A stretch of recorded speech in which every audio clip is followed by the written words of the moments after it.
کیا کبھی آپ نے سوچا کہ ایک فوجی افسر سب کچھ چھوڑ کر فقیر کیوں بن گیا؟ دنیا کی چمک دھمک، عہدے، عزت، لیکن دل کہیں اور کھینچتا چلا گیا۔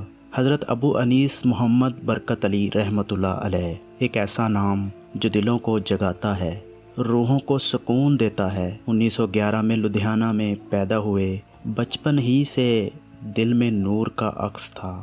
فوج میں اعلیٰ عہدہ، لیکن 1945 میں سب کچھ چھوڑ کر اللہ کی راہ میں آ گئے، بیعت لی اور ذکر الہی میں ڈوبے، سلوک کے منازل طے کیے۔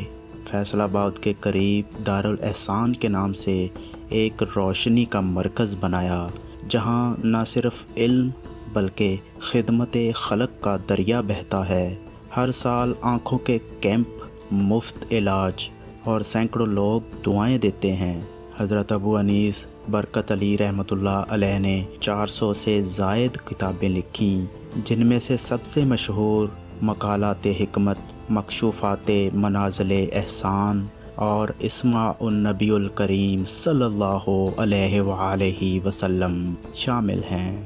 26 جنوری 1997 کو وہ رب کے حضور چلے گئے، مگر ان کا نور آج بھی دلوں کو روشن کر رہا ہے۔ دوستو، ایسی ہستیاں ہمیں سکھاتی ہیں کہ دنیا کمانا فن ہے، مگر دلوں کو جیتنا یہی اصل کامیابی ہے۔ اگر یہ ویڈیو آپ کو پسند آئے تو شیئر کریں تاکہ نور پھیلتا رہے، دارالاحسان زندہ رہے، حضرت ابو انیس برکت علی رحمۃ اللہ علیہ کا پیغام زندہ رہے۔ یا حیو یا قیوم۔